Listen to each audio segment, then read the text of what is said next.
I was invited to give you a taste of a typical law school classroom experience here today, and I thought I would take advantage of this opportunity to do something that's been on my mind for a while. To stand up and to proudly say, God bless America, God bless the Bill of Rights, and thank God for the Fifth Amendment. I'm not ashamed to say I'm proud of the Fifth Amendment, and I'm proud to admit on camera and on the internet that I will never talk to any police officer under any circumstances, with all due respect, sir. I'm doing something really extraordinary here today, something you'll almost never see another law professor do as long as you live. I'm really putting myself on the spot here. This was my idea. By my invitation, I have given up half of my time, approximately. I'm giving equal time and the last word to an expert who really knows something about what I'll be talking about. So I'm opening myself up to the possibility that he will contradict me. I was a criminal defense attorney when I was in private practice. So I want to make sure, in fairness to you, if I'm misleading you or giving you a slanted or one-sided presentation, you'll be able to get the last word from somebody else. I'm sure he'll have a lot to teach all of us, including myself. The Fifth Amendment to the United States Constitution provides, no person shall be compelled in any criminal case to be a witness against himself. And this unfortunate amendment has gotten a bad rap in recent times, much of it tragically and unnecessarily through, as you may have heard, the headlines. Let me read you something that was taken out of the newspaper this morning, and I want you to listen to it closely. And I'm giving you a heads up. I'm warning you in advance, which is not fair to you. Not fair to me, but I'm giving you a warning that I'll be quizzing you on this in just a few minutes. This will test your aptitude for legal study and legal practice. Listen closely. It won't take long. Last night, agents of the Norfolk Police Department found 3 victims of an apparent murder dead in an apartment in the East Ocean View area. The apparent victims of a gangland-style slaying, and possibly the victims of gang-related violence. The police are investigating this as a possible murder and suicide, but right now suspect that the 3 were all killed by the same individual. No suspects have yet been identified in the slaying, but veteran police detective George Brook has confirmed that police are following up on evidence pointing to the possible involvement of an off-duty naval officer as the perpetrator. The bodies, which were found by the apartment manager at about 8 o'clock in the morning, appear to have been slain sometime earlier in the same evening, probably sometime between midnight and 2 o'clock in the morning. That's it. Those are all the facts I'll ask you to remember, and it won't be for very long either. Let's see how well you do. I'll be quizzing you in just a few minutes. Now, here's the easiest question you'll ever get from a client in all the days of your life. Question, hey, the police are here. They want to talk to me. What should I do? Well, I could give you my answer to that question in case you haven't already guessed it, but why don't we go to a real expert. Justice Robert Jackson, a prosecutor's prosecutor. Like me, he began his private practice in Buffalo, New York, years before I did. And after that, he served as general counsel for the Bureau of Internal Revenue, the U.S. Department of Treasury, the Security and Exchange Commission, Assistant U.S. Attorney General for the Tax Division, later the Solicitor General and the Attorney General of the United States, and then the Chief U.S. Prosecutor for the Nuremberg trials. That's an impressive resume. Years later, when he was a justice on the Supreme Court, Justice Jackson stated, quote, any lawyer worth his salt, today we would say his or her, will tell the suspect, his client, in no uncertain terms to make no statement to the police under any circumstances. There's the title of my talk. I'm here to explain to you the surprising and somewhat counterintuitive and admittedly unlikely reasons why Justice Jackson was right. I'm reminded of this because I'm amazed, we're all amazed, by the frequency with which we see newspaper articles coming out all the time from people who really ought to know better, who say, well, I'll talk to the police. I mean, after all, I'm a senator. I'm O.J. Simpson. I'm an experienced, highly polished individual. I've got a lot of experience with public relations, even criminal defense attorneys. There was a local news story here in the Virginia Pilot just a couple of months ago about an experienced criminal defense lawyer who ended up getting convicted of criminal assault because he talked to the police. He was accused of having assaulted another attorney in the hallway. There were no other witnesses to this. A woman said that he grabbed her by the throat during an argument over a case. He denied it. At trial, it was his word against hers. He said, I did not even touch her. But unfortunately for him, when the police had approached him earlier and said, would you be willing to answer some questions? He said, sure, why not? I'm an attorney. I'm a criminal defense attorney. I'm savvy. I'm sophisticated. I've got oratorical prowess. I'm accustomed to dealing with the police, by all means. And then there was a conversation that was not recorded. When the case went to trial, It was no longer his word against hers, because when he testified at trial, I never touched her. The officer took her to the stand and testified, well, when I met with him, he said he did put his hand on her throat, but just as a joke. Then he had to take the stand again and say, that's not true. I never said that. I never admitted to you that I... Now it's his word against two people. Who's telling the truth? We'll never know for sure. But he was found guilty. Now, here's part of the problem. The heart of the problem, as Justice Breyer on the U.S. Supreme Court explained in 1998, is, quote, the complexity of modern federal criminal law codified in several thousand sections of the United States Code and the virtually infinite variety of factual circumstances that might trigger an investigation into a possible violation of the law make it difficult for anyone to know in advance just when a particular set of statements might later appear to a prosecutor to be relevant to some investigation. One expert on criminal law recently noted that estimates of the current size of the body of federal criminal law vary, although it has been reported that the Congressional Research Service can no longer even count the current number of federal crimes. That's right, even the federal government has lost count.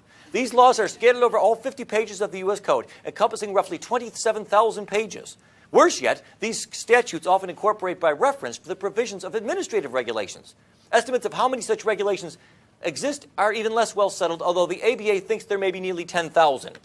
Here's one of those 10,000 federal criminal statutes on the book that you probably never heard about. It's called the Lacey Act. 16 U.S.C. Section 3370 says it's a federal offense for any person to import, export, transport, sell, receive, acquire, or purchase any fish or wildlife or plant taken, possessed, transported, or sold in the violation of any law, treaty, or regulation of the United States or any Indian tribal law or any state or any foreign law. People have been convicted in federal court for violating this statute because they brought back a bony fish from Honduras, not knowing that Honduran law, not American, but Honduran law, forbade the possession of the bony fish. People have been convicted under this law because they were found in possession of what's called a short lobster, a lobster that's under a certain size. Some states forbid you from possessing a lobster if he's under a certain length. It doesn't matter if he's dead or alive. It doesn't matter if you killed it or if he died of natural causes. It doesn't even matter if you acted in self-defense.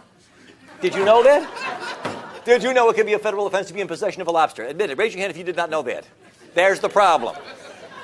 And that's only one of 10,000 different ways. You know, the government gets pretty upset when people like me instructs the client, people like me and Justice Jackson, don't talk to the police, don't answer any questions. But you know, they can't have it both ways. You people, you've got 10,000 different ways of convicting us. Good for you, but you know, with the bitter comes to the sweet, with the good comes to the bad. That's 10,000 different ways my client might unknowingly implicate himself in some sort of a criminal transaction. One of the reasons I decided to give this talk, I recently received a phone call from a former student of mine, a Regent Law School graduate, who may be watching this online. We're putting it on the internet. And he told me, hey, I've been approached by the Internal Revenue Service. They want to ask me a couple of questions. They ask if I'd be willing to. But they say that I'm not a suspect. And I know in my heart I don't think I've done anything wrong in violation of the Internal Revenue Service provisions. Lord have mercy. There's no man on earth, there's no woman in this country who can honestly say with complete confidence, I know I have never violated any provision of the Internal Revenue Code. He said, but they say I'm not a suspect and I know I've done nothing wrong. It's okay if I talk to him? I said, no, you tell them you will not talk to them without immunity. I explained to him why that was true, and he never heard from them again. Okay, why you should never talk to the police. Let me just spell it out for you. Let me make it plain to all of you. These are the top 10 reasons. I shouldn't really lie to you. I don't really have 10. I don't have time for 10, but I've got time for 8, and that'll be close enough. Number 1, and this really ought to be good enough. Contrary to what you laymen instinctively and naturally suppose, it cannot help. There is no way it can help you. Plenty of folks think that it can, and they're always wrong. You cannot talk your way out of getting arrested. Officer Brook, you've interviewed thousands of criminal suspects. Have you ever, how many times in your experience, have you approached someone, asked if you could ask him some questions because prior to the interview you had some evidence pointing to his possible guilt? And because of the extraordinary persuasiveness and eloquence with which he articulated his innocence, you said, oh, sorry, never mind. Bad call, my bad, I won't. And he talked you out of arresting him. You know the answer to that. Never. Never. It never happens. I've often asked other criminal defense attorneys, in all of your experience, have you ever once had a case where you looked back in hindsight and said, thank God my client talked to the police? They laugh at me. They laugh at me. They say, you've got to be kidding me. You cannot help you. You can't talk your way out of getting arrested. And contrary to what you might suppose if you never studied the rules of evidence, what you tell the police, even if it's exculpatory, cannot be used to help you at trial, because it's what we call hearsay. Under the rules of evidence, specifically Rule 801D2A, if you want to look it up, everything you tell the police, as the saying goes, can and will be used against you, but it cannot be used for you. From time to time, I've known attorneys who tried to call to the stand a police officer and say, officer, would you tell the jury what my client told you because what my client told him is actually good for my case? If you tried that at trial, the prosecutor will object that it's hearsay, and the judge will agree. The police will not be allowed, at your request, to tell the jury what your client told him, no matter how good it may be for your case. It cannot help. And that ought to be good enough reason. That ought to be reason enough to keep your mouth shut.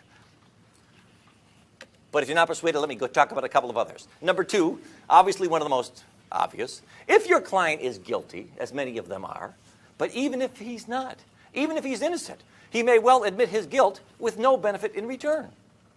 Now, of course, many of you are thinking to yourself, well, what's so wrong about that? I mean, shouldn't guilty people be confessing? Confession's good for the soul. It's good for law enforcement. It's good for the prisons. Yes, sure, all those things are true. And like the rest of you, if I or anyone close to me is ever the victim of some sort of a serious crime, I hope they get the right guy. I hope they convict him. I hope they put him away. We all feel that way. Hey, but what's the rush, friends? You don't got to admit your guilt the first time they come by to meet with you. In federal court, 86% of all defendants plead guilty at some point before trial. If your client is guilty and really ought to punish and really ought to have go through some sort of a cleansing act of contrition and fess up and admit his guilt, there'll be plenty of time to do that. They almost always do. No need to rush, no need to tell the police something. Wait and see if perhaps your client can work out some sort of an arrangement where maybe he'll make some sort of compensation to the alleged victim, or maybe he'll be able to get some sort of a discount in his sentence. And he'll be treated fairly then, like everybody else who had the benefit of a good lawyer who said, please do not talk to the police. And don't forget, by the way, even if your client only admits things that the police already knew, you might think, well, what harm can it do? He says he wants to talk to the police. All he wants to do is admit that he was there, but the cops know that he was there. All right, go ahead and tell him. Well, how can it hurt? It might hurt if the police officer becomes transferred to Minnesota, or deceased, or injured, or comatose, or cannot be located by the time of trial. The case will be dismissed if there's no confession. But if your client admits two things, that confession is freely admissible against him and can be a basis for getting him convicted all by himself. Senator Larry Craig can explain all of this to you. The Innocence Project of the United States has confirmed that in more than 25% of all the cases where an innocent man was convicted and then later released from prison after he was exonerated by DNA evidence, in more than a quarter of those cases, these innocent people we know to be innocent, made incriminating statements, delivered outright confessions, or pled guilty. How do they do that? He'll tell us all about it, I trust.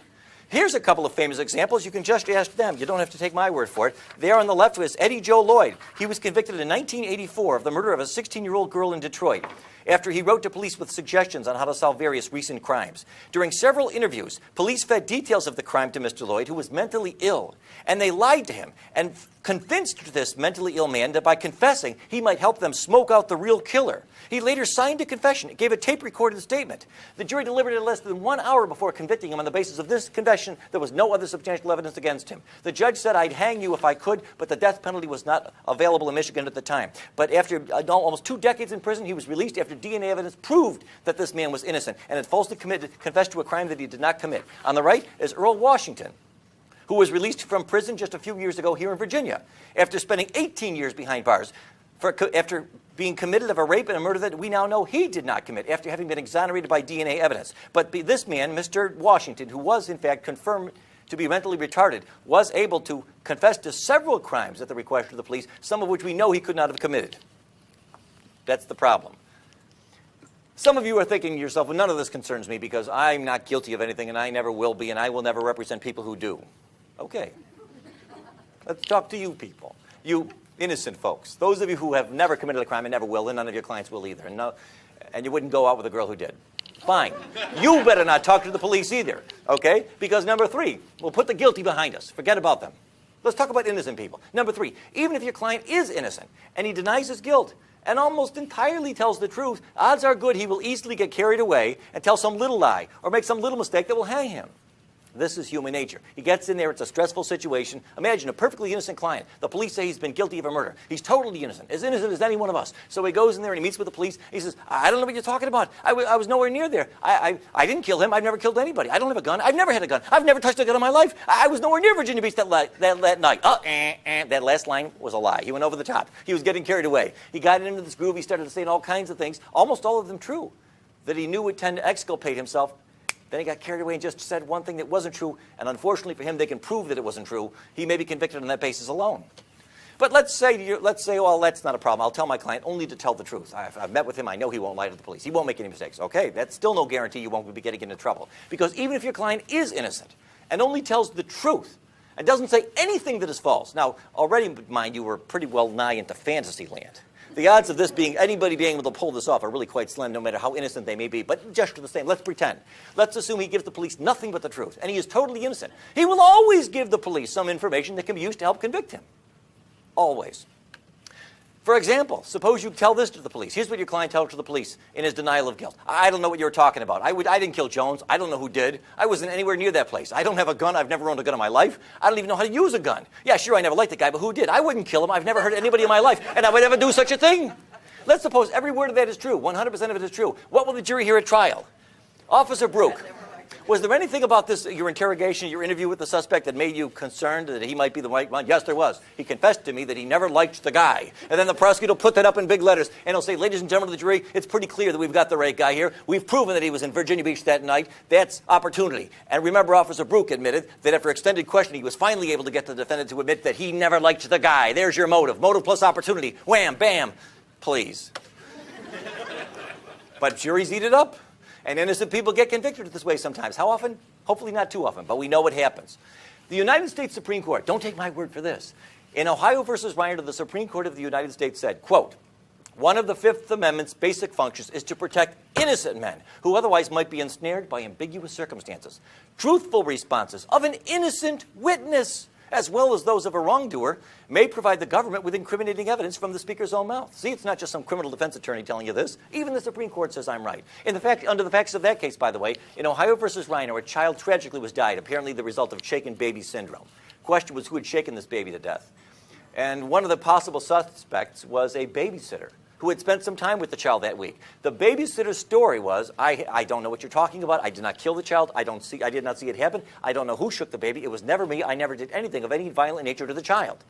The Ohio State Court said, well, you've got no Fifth Amendment privilege. You, by your own admission, told the investigators that you've done nothing wrong, that you were not involved, so obviously your answers can't incriminate you. The United States Supreme Court reversed and said, well, that's not true.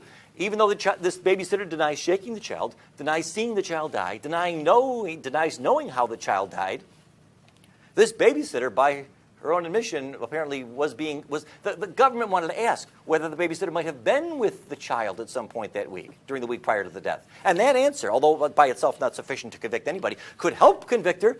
That means she's got a Fifth Amendment right to refuse to answer to the question the court held, because it could be used to help convict. Ullman versus United States, the Supreme Court said more than 50 years ago, eerily prophetic. They said too many Americans, even those who should be better advised, view this privilege as a shelter for wrongdoers. They too readily assume that those who invoke it are either guilty of crime or commit perjury in claiming the privilege. That's not true, and it never has been. But it gets worse.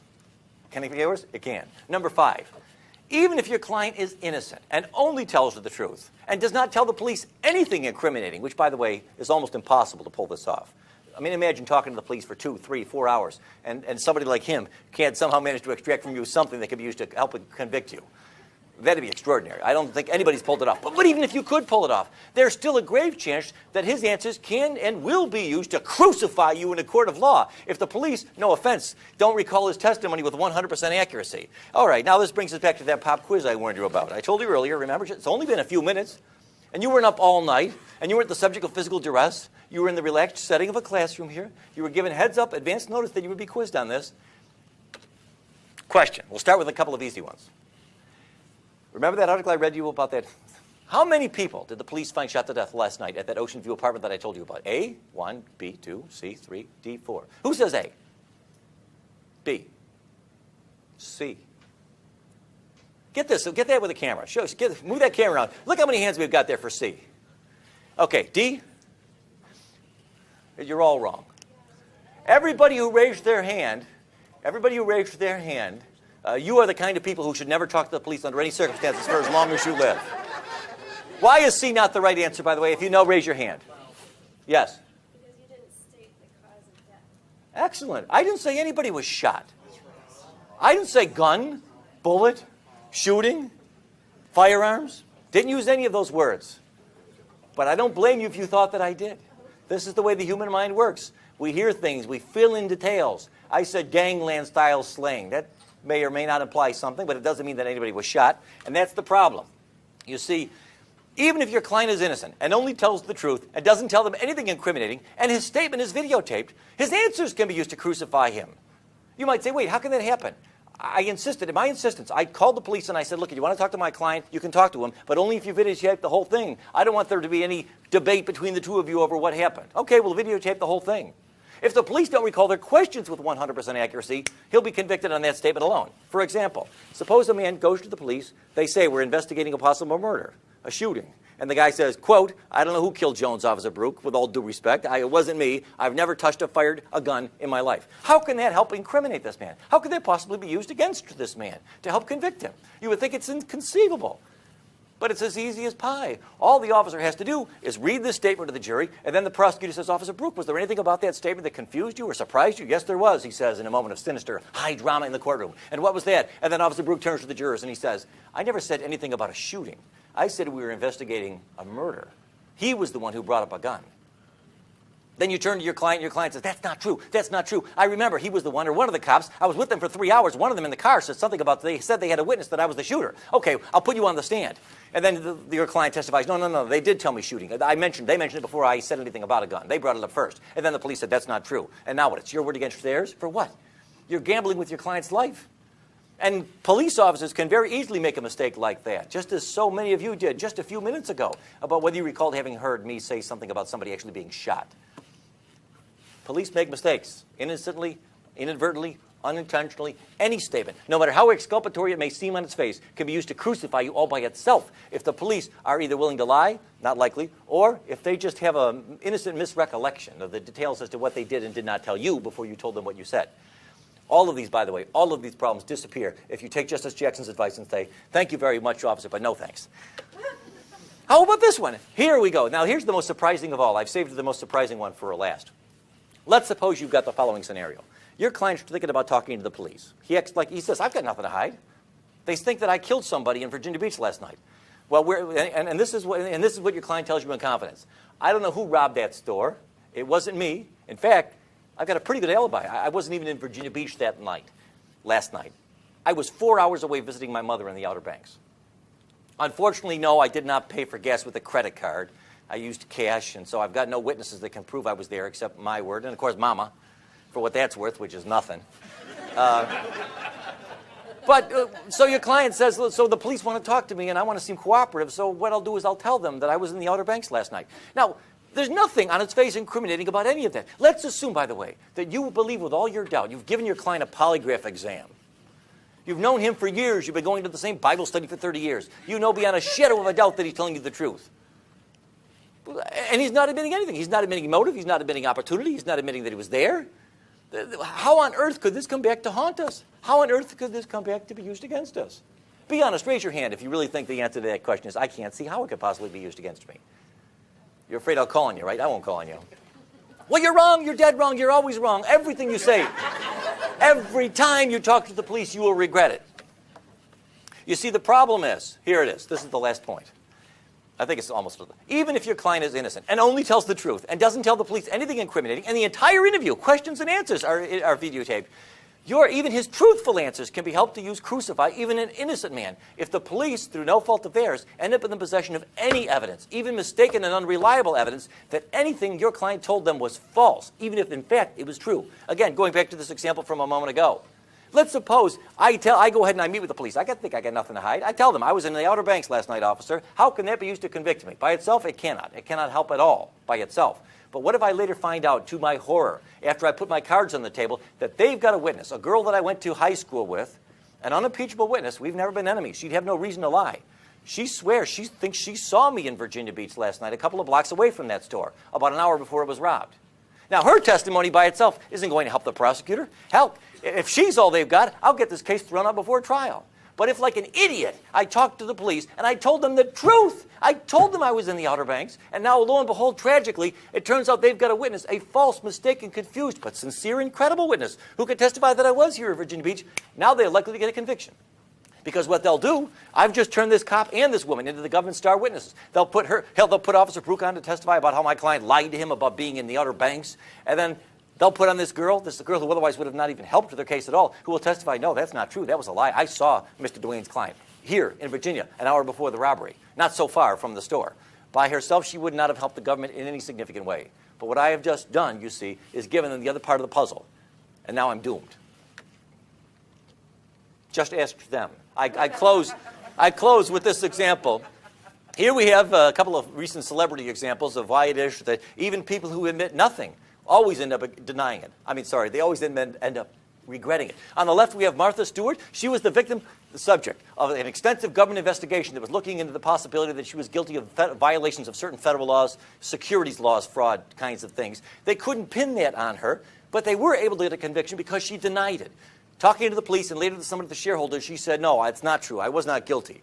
So they charged her with lying to federal investigators, and they got a conviction, and she was sentenced to 5 months in prison. Marion Jones, on the right side, another person who would still be out today if she had always taken the advice that I'm giving you now. She was asked if she had ever used steroids, a controlled substance. And instead of taking the fifth, she said, no, I never took steroids when I won those Olympic gold medals. Later on, it turned out that she was lying. She worked out a deal. She pled guilty. She admitted that she was lying. And she, over her strenuous, tear-filled objection, even though she has 2 young children, was just recently sentenced to prison for 6 months. The guy who sold her the steroids, the pusher, he got only 4 months. But she got 6 months because she lied to the police and said that she did not do it.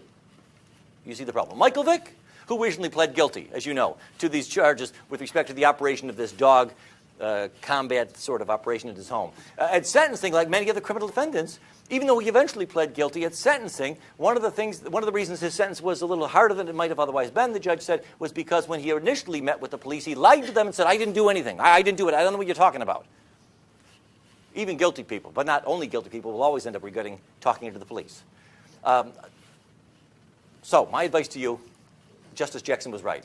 Any sane, competent lawyer in his right mind will always tell every client under all circumstances, I don't care if you're innocent. I don't care if it's the truth. If it's the truth, great. We'll tell the jury all about it. There'll be time enough to put our cards on the table. But before we get there, I haven't seen yet what the police got. They may have mistaken and confused witnesses who will contradict even the truthful stuff that you say. We have no way to know, no way to predict whether the information that you give them, even if truthful and reliable, will end up unwittingly dispelling our demise. So keep your mouth shut. Don't answer any questions. Let's take the fifth. You'll be glad that you did. God bless America. God bless the Bill of Rights and the geniuses who bequeathed it to us. But now, in fairness, I give equal time, or what's left of equal time, to a police officer who will explain to the extent to which, if any, he agrees or disagrees with anything I've got to say. I have no idea to know what he's going to say, but it'll be interesting. Here, let me give him the microphone. Let's give him a hand. Officer George Brook, the Virginia Beach Police Department.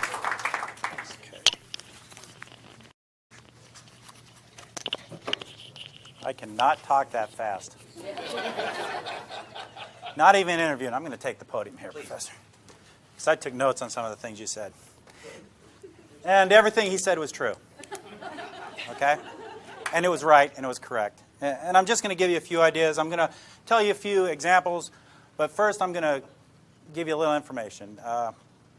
As was said earlier, I've interviewed thousands of people. I've interviewed people with foreign police departments. When I was in the Navy, I was in law enforcement, and I was a criminal investigator. Thank God we're in the United States, because most interviews in Italy, Spain, and so forth start out physically. Okay? There's no police abuse over there. They can do pretty much what they want. Anytime they want, anyhow they want. So just be aware of that and be thankful for you. Biggest question I was asked when I am a 3L, and there's some of my classmates in here. Best day is coming up, May 10th, when we get to leave. So those of you that are applying, and I told a couple of people this, you think it's hard getting into law school? Try getting out. Okay? A couple of things I was asked.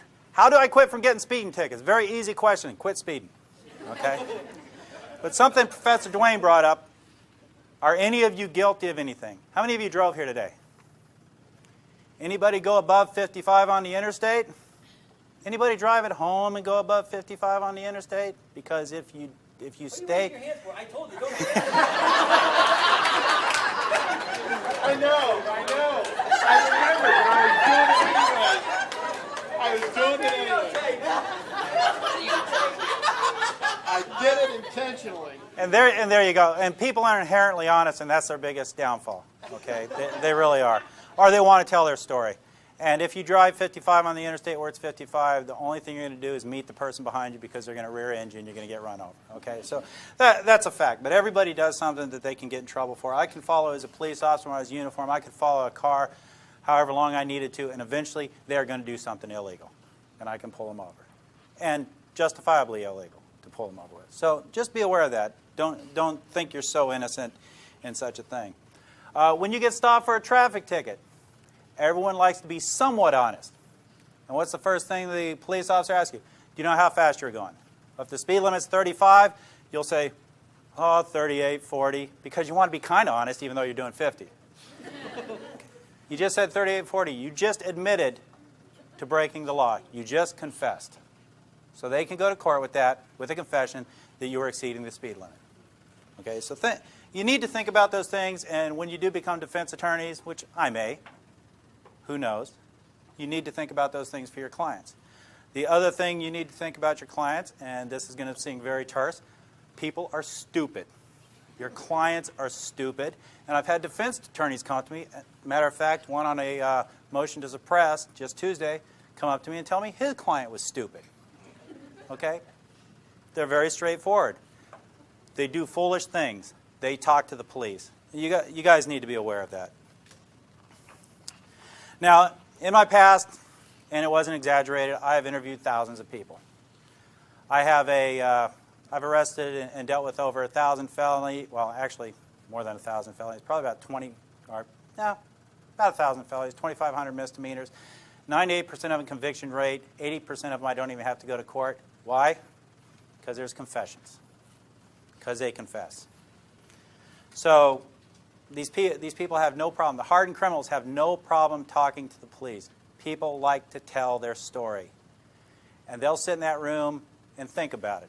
You're picked up by the police. You're in a little room. There's one chair here. There's a desk. There's another chair.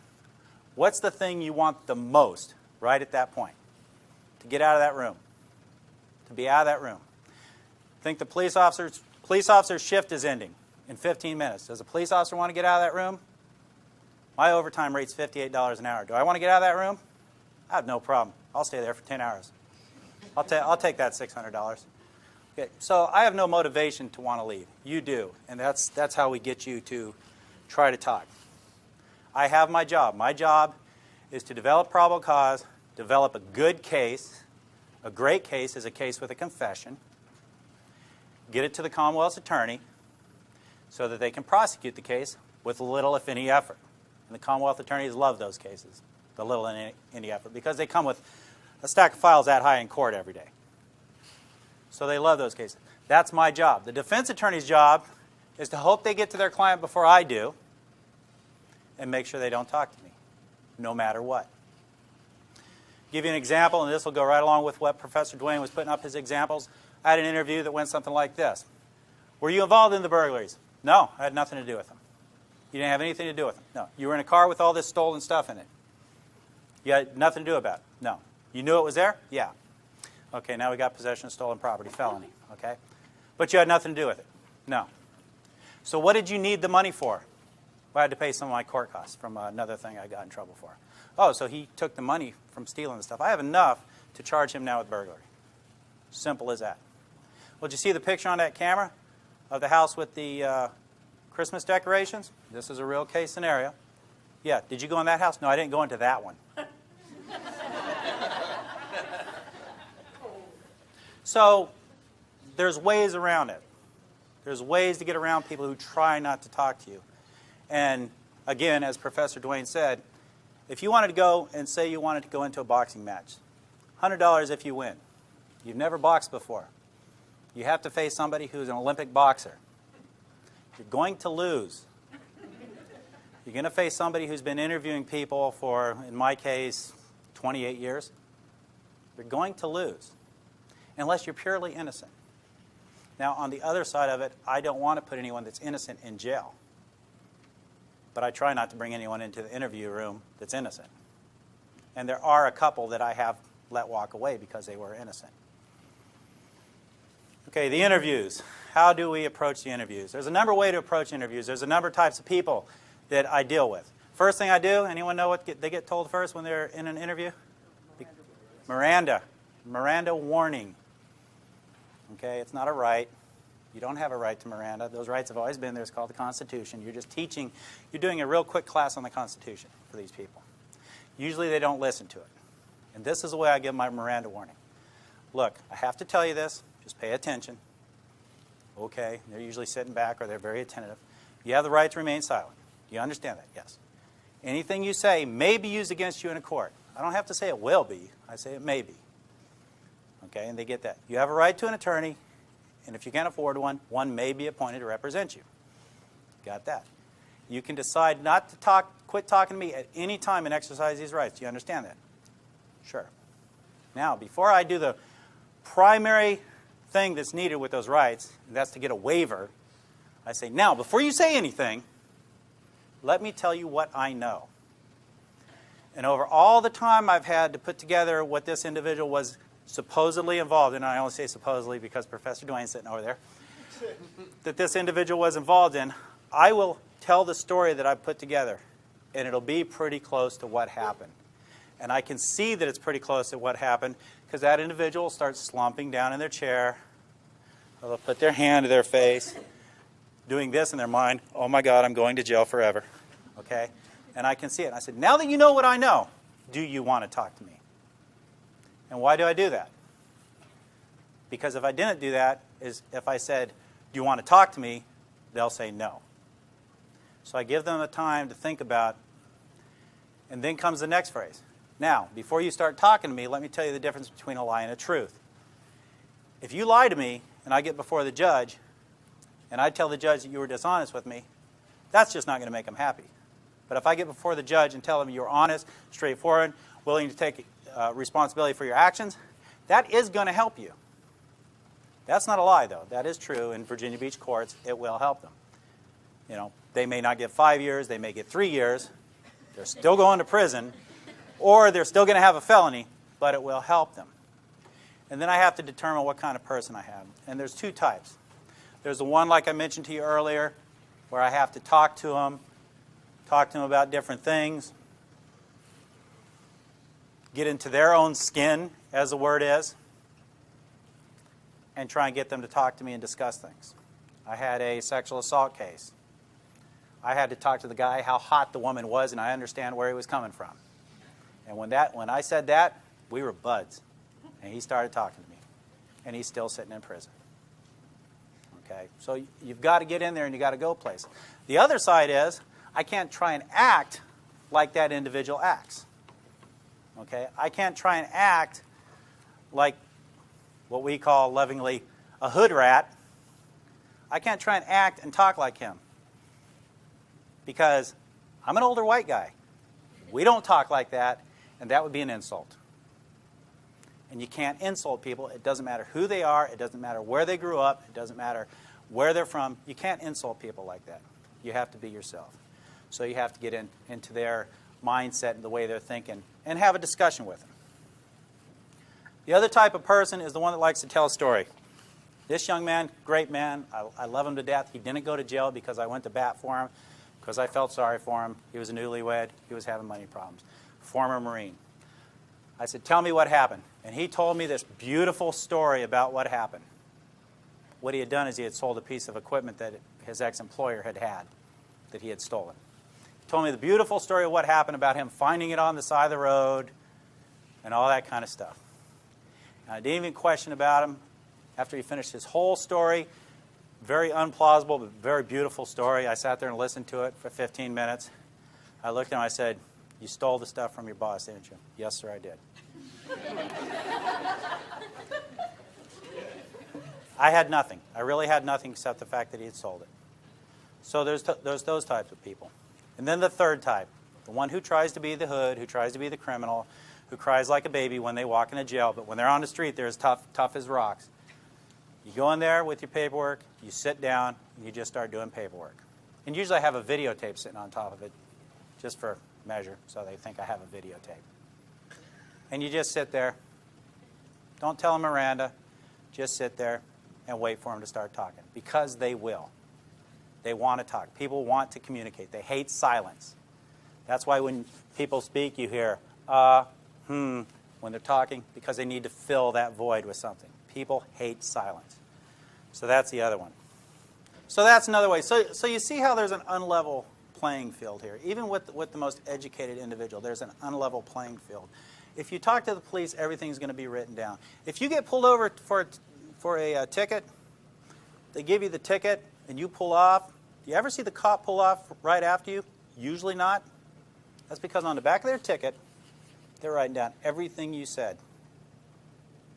And it's going to come into court if you go to court. Everything that's said, I write down. Every phone call I make has to have a listening device on it. Is that illegal?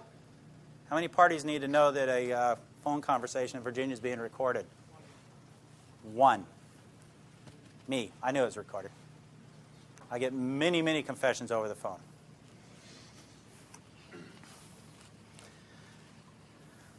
Okay, back to the people. Yes, they're stupid. Okay, people are stupid. I had a young man who told me straight up, I'm going to college. I'm going to law school. I'm too smart. You'll never find out what happened. Okay. He was going to Tidewater Community College. The law school of, I suppose. Tidewater Community College. He was the partner to the one who I told you the interview about just a little while ago, where I would ask him what he needed the money for. He was his partner. And he was very smart. So he thought. He thought he was a very intelligent individual. I ended up arresting him 5 times out of his house. His mother hated me. She liked me the first time. She apologized. She didn't really like me much the second time. It got to the point where she really hated me after that. He's doing 8 years upstate. He's very smart because he decided to tell me how smart he was. And in telling me how smart he was, he let it slip that he doesn't sell stolen stuff to pawn shops. He sells it to flea markets because they do not have to report to the state. I know how to drive to a flea market just as good as anyone else and go look for stuff that I'm looking for. So he was trying to impress me with his ability to be smarter than I was, and he confessed. So people are inherently stupid, especially criminals. Now, and don't get me wrong, there are some very intelligent criminals out there, and most of them work in really big office buildings and wear suits. Yep, she went to jail. Is she hurting? No.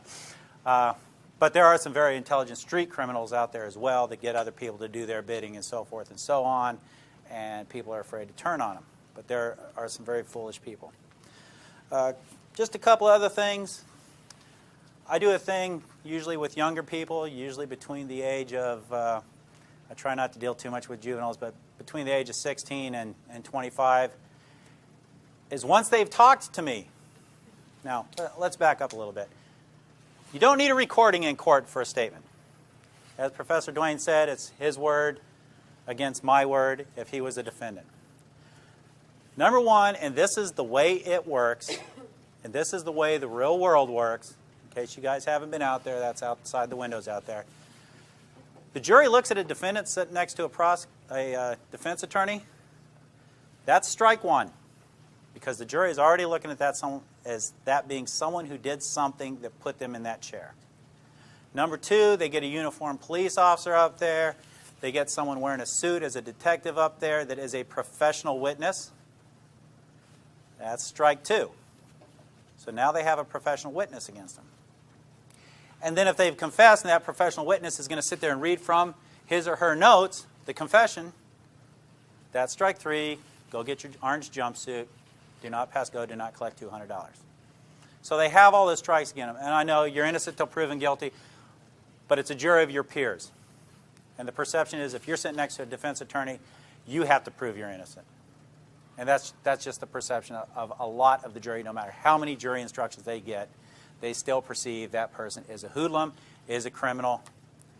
And no matter how hard some defense attorneys try to put their clients in suits and have them sit up at the table, if the trial is a long trial, they fall back to their old ways and they start acting and speaking in a way that's not very good for their case.